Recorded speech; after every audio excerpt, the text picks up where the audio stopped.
Hey guys, it's Cara with BlueBird Homestead.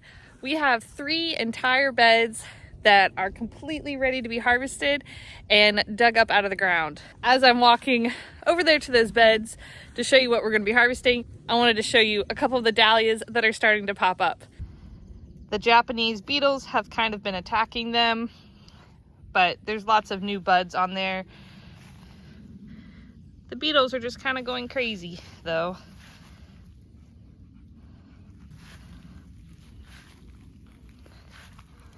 There are several blooming.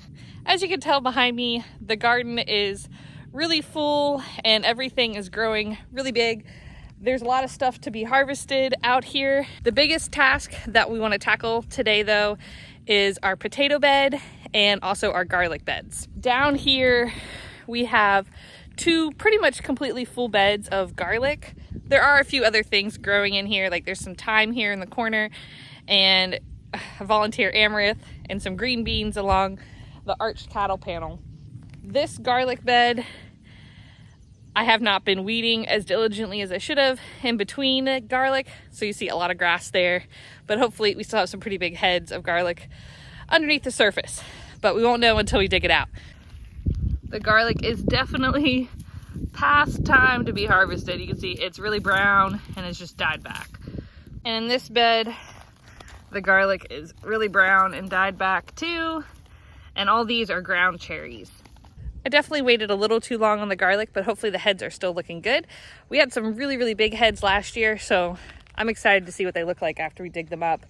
It's always fun with things that are root crops that are under the ground that you get to dig up, because you have no idea what you're gonna get until it comes out of the ground. So there's the 2 beds of garlic. Then over here behind me is an entire bed of potatoes. These potato tops have completely died back.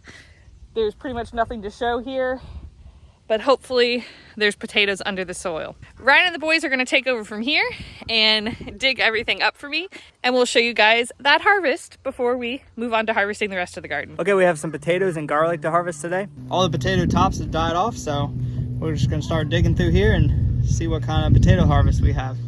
We've already started pulling up here a little bit. The only plant that was left standing, we pulled and got some potatoes. This is looking pretty good, guys. Look at all that. Yeah, no. That's pretty great. So we're gonna load them up in the back of the truck and then haul them over and find some place to dry them. Haven't quite figured out the best way to pull these. You see there, I just speared that with this.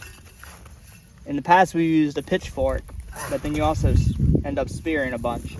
So I'm just gonna carefully dig, maybe just dig with my hands because the soil is loose enough. So that's the original potato, and it's kind of squishy, so we don't want to really eat that. All the potatoes offshoot from that one. It'd be good to have a bucket. Can you go get a bucket? Yeah. That would be useful. And we can put them in the bucket and then dump the bucket into your truck. A couple days ago we turned off the water to this bed so that this bed wouldn't get any water and wouldn't be too wet. It's better to have the potatoes be a little dry just so the dirt doesn't stick to them so bad. There's still some dampness in here, but it's not too bad at all.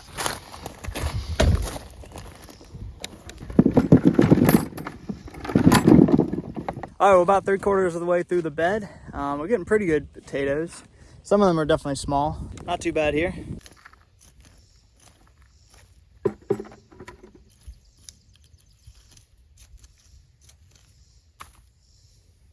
I'm finding just kind of scraping along the top kind of exposes them without damaging them too much.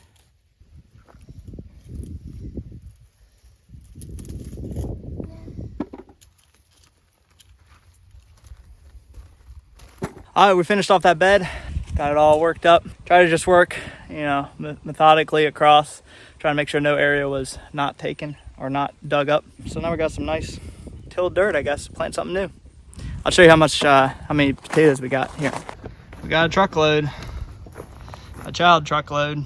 All right, we also have all of these. I think they're snap peas, some variety of snap peas. They've all died, so I'm gonna pull all those out. We've already pulled out for all the snap peas.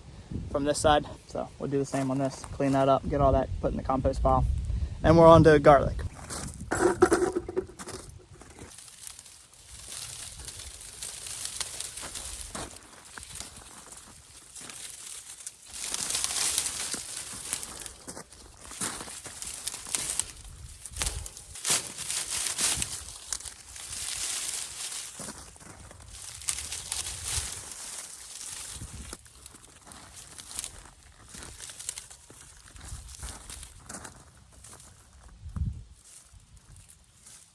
Okay, now we're moving on to the garlic. I got the first bed behind me, and then we have a second bed that's about half full of garlic on down that way.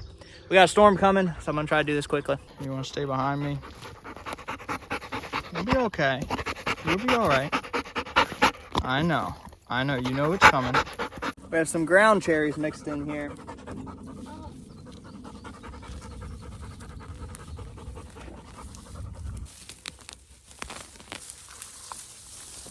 Well, that storm came before I was able to finish most of this garlic. So I'm gonna keep after this bed. I did clear out all the grass here, so it looks a little different, but it's the same bed we were on previously. So here I think is the difference between garlic that's ready to be picked and garlic that's a little too far gone.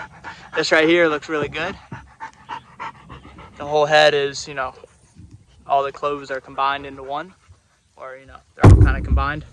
Here, and you can tell, you know, there's still some greenery, but you got some brown leaves at the bottom. Here, obviously, pretty far gone, or totally done. Cloves are still there, but you can see in the top, they're all separated. There's not that outer coating. That outer coating, I guess, has died off. So, I don't know, I think that's a pretty good example of the two. But also the root system, very different between the one that's too far gone and the one that's good to go. It's still good. I think we had several of these last year. We still ate them. We just ate them sooner than later. And just looking at this bed, it looks like we planted maybe some of these garlic maybe earlier than these other ones. These are all just dying back on the bottom, and then those over there are overdone. We might have had two different batches here.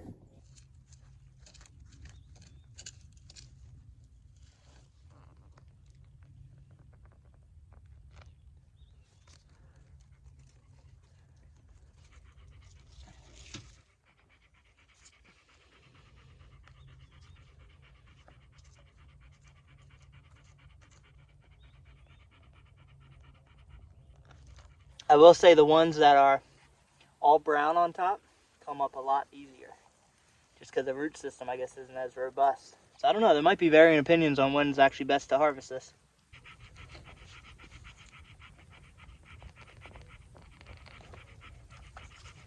On the side of the garlic, we have these pole beans, and they're just starting to climb.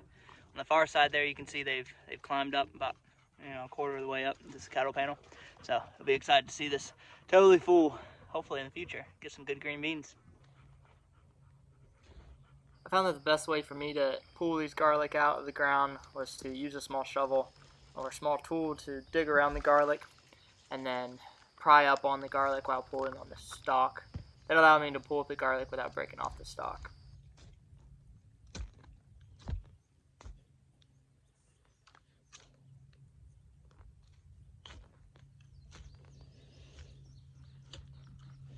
Since I was walking around the raised beds, I went back and dug up the soil and kind of aerated it just to loosen it up a little bit and keep it from being compacted too much.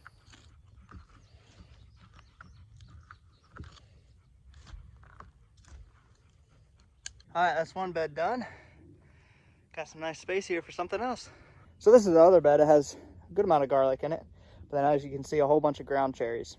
So I'll try to keep those, maintain those without destroying them, and then get all this garlic out.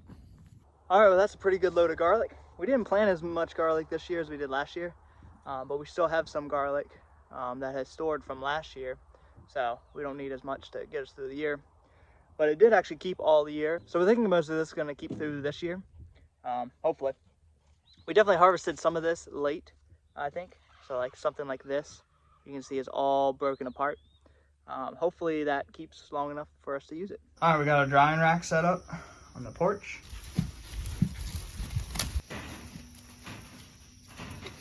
There we go, there's our 2023 garlic harvest. All right, well, we got some empty beds here. We have this full bed nearly, part of that bed, and then a full bed back there. So we'll have a lot more that we can plant in the coming weeks, or the coming days rather.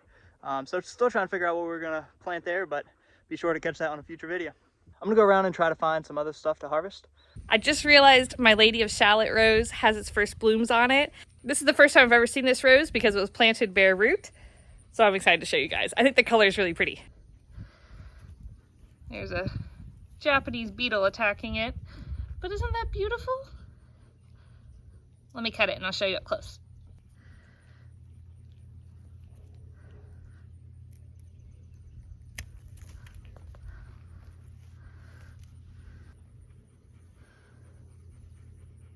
Isn't that just lovely?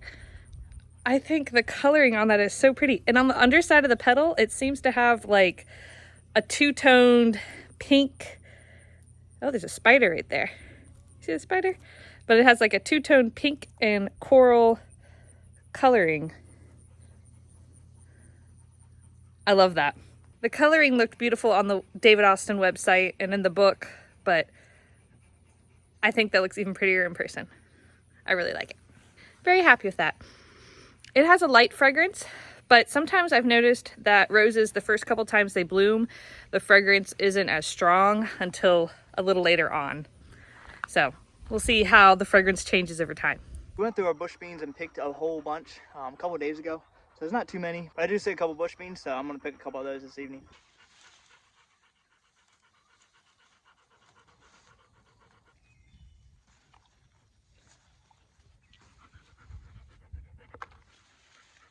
That was kind of a wimpy harvest there. Just a couple handfuls, but I guess good to check it regardless. Did see some squash up here. Check these guys out. We're starting to lose light here, so it's gonna be harder to see, but that's a good squash. And then we have another one. That one, they're not ready yet. There's a couple in here. You know what? I'm not sure if those are ready. So this squash is just trellising up this cattle panel. And that's a lot of fruit there. That's a heavy produce there, but it's holding up well. Those vines are strong, I guess. We've been getting tons of cucumber. So here's some more that we can pull, harvest. Got a beautiful sky this evening. Well, I intended to have time to go through the garden and find some other stuff to harvest, but it's getting dark and we do have a storm coming, so I have to wait till tomorrow to finish that. Thanks for watching this video. If you liked it, be sure to hit that thumbs up button and subscribe to see some of our future videos. We'll have a ton of harvest videos coming up, and those are always fun to watch and fun to film, and we enjoy it. So have a good evening, guys. Bye, y'all.